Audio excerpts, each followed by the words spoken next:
Ika-21 Kabanata. Ang paglalakbay ni Pablo sa Jerusalem. Nagpaalam kami sa mga namumuno sa iglesia sa Efeso at bumiyahe kami ng tuloy-tuloy hanggang sa nakarating kami sa Kos. Kinabukasan dumating kami sa isla ng Rhodes at mula roon nagpatuloy kami sa Patara. Doon sa Patara ay may nakita kaming barko na papuntang Phoenicia, kaya sumakay agad kami. Natanaw namin ang isla ng Cyprus pero hindi kami pumunta roon, kundi dumaan kami sa gawing kanan at tumuloy sa Syria. Dumaong kami sa bayan ng Tyre dahil nagbaba roon ng kargamento ang barko. Hinanap namin doon ang mga tagasunod ni Jesus at nakituloy kami sa kanila sa loob ng 1 linggo.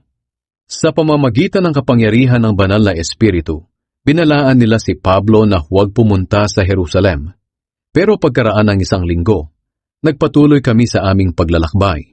Lahat sila pati ang kanilang mga asawa at anak ay naghatid sa amin sa labas ng lungsod. Lumuhod kaming lahat sa dalampasigan at nanalangin. Nang makapagpaalam na kami sa kanila, sumakay kami sa barko at umuwi naman sila. Mula sa Tyre, nagpatuloy kami sa aming paglalakbay papuntang Ptolemais. Pagdating namin doon, nakipagkita kami sa mga kapatid at tumigil kami sa kanila ng 1 araw. Pagkatapos, pumunta naman kami sa Cesarea. Pagdating namin doon, pumunta kami sa bahay ni Felipe na tagapangaral ng magandang balita at doon kami nakituloy. Si Felipe ay isa sa mga 7 lalaking hinirang noon sa Jerusalem na tumulong sa mga apostol. 4 ang kanyang anak na dalaga na pawang mga propeta. Pagkaraan ng ilang araw, dumating ang propetang si Agabus mula sa Judea. Pinuntahan niya kami at kinuha ang sinturon ni Pablo at itinali sa kanyang mga paa at mga kamay. At sinabi niya, "Ayon sa banal na Espiritu, ganito ang gagawin ng mga Hudyo sa Jerusalem sa may-ari ng sinturong ito, at siya ibibigay nila sa mga hindi Hudyo." Nang marinig namin ito, kami at ang mga kapatid doon ay humiling kay Pablo na huwag nang pumunta sa Jerusalem. Pero sumagot si Pablo, "Bakit kayo umiiyak? Pinahihina lamang ninyo ang loob ko. Nakahanda akong magpagapos at kahit mamatay pa sa Jerusalem para sa Panginoong Jesus." Hindi talaga namin mapigilan si Pablo, kaya sinabi na lang namin, "Matupad sana ang kalooban ng Panginoon." Dumating si Pablo sa Jerusalem. Makaraan ng ilang araw, naghanda kami at umalis papuntang Jerusalem. Sinamahan kami ng ilang mga tagasunod ni Jesus na taga Cesarea. Dinala nila kami sa bahay ni Manason na taga Cyprus, at doon kami nakituloy. Si Manason ay isa sa mga unang tagasunod ni Jesus. Dinalaw ni Pablo si Santiago. Pagdating namin sa Jerusalem, malugod kaming tinanggap ng mga kapatid. Kinabukasan sumama kami kay Pablo at dinalaw namin si Santiago. Naroon din ang mga namumuno ng iglesia sa Jerusalem. Pinati sila ni Pablo at ikinuwento niya ang lahat ng ginawa ng Diyos sa mga hindi Hudyo sa pamamagitan niya. Nang marinig nila ito, nagpuri silang lahat sa Diyos at sinabi nila kay Pablo, "Alam mo kapatid, libo-libo ng mga Hudyo ang sumampalataya kay Jesus at silang lahat ay masigasig sa pagsunod sa kautusan ni Moises. Nabalitaan nilang itinuturo mo sa mga Hudyong nakatira sa ibang bansa na hindi na nila kailangang sumunod sa kautusan ni Moises. Sinabi mo raw na huwag na nilang tuliin ang kanilang mga anak o sundin ang iba pang kaugalian nating mga Hudyo. Ngayon, ano kaya ang dapat mong gawin? Sapagkat siguradong malalaman nila na nandito ka. Mabuti siguro'y gawin mo ang sasabihin namin sa iyo. May 4 na lalaki rito na may panata sa Diyos. Sumama ka sa kanila at gawin ninyo ang seremonya sa paglilinis ayon sa kautusan. Bayaran mo na rin ang gastos nila sa seremonya para makapagpaahit din sila ng kanilang ulo. Sa ganitong paraan, malalaman ng lahat na ang balita na narinig nila tungkol sa iyo ay hindi totoo dahil makikita nila na ikaw din ay sumusunod sa kautusan ni Moises.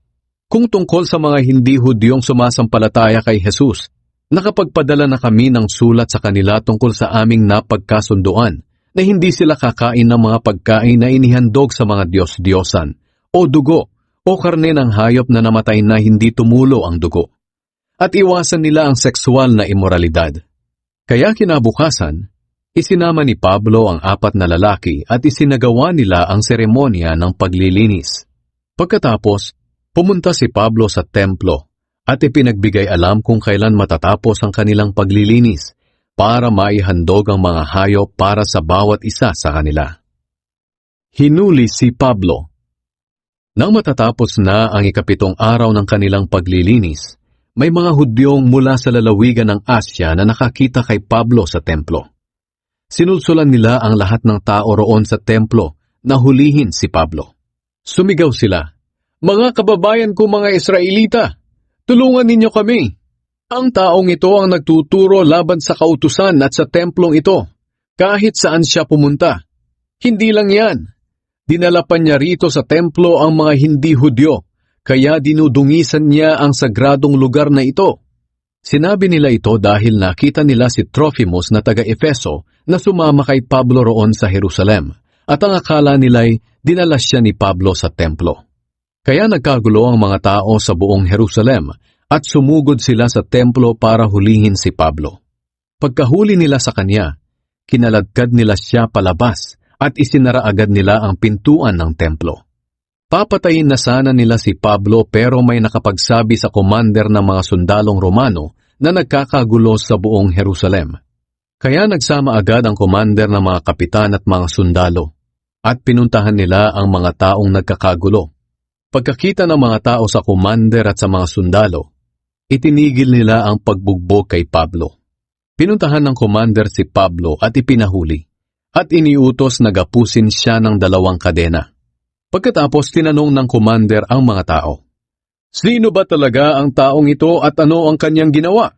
Pero iba-iba ang mga sagot na kanyang narinig. At dahil sa sobrang kaguluhan ng mga tao, hindi nalaman ng commander kung ano talaga ang nangyari. Kaya inutusan niya ang mga sundalo na dalhin si Pablo sa kampo. Pagdating nila sa hagdanan ng kampo, binuhat na lang nila si Pablo dahil sa kaguluhan ng mga tao na humahabol at sumisigaw ng "Patayin siya!" Ipinagtanggol ni Pablo ang sarili.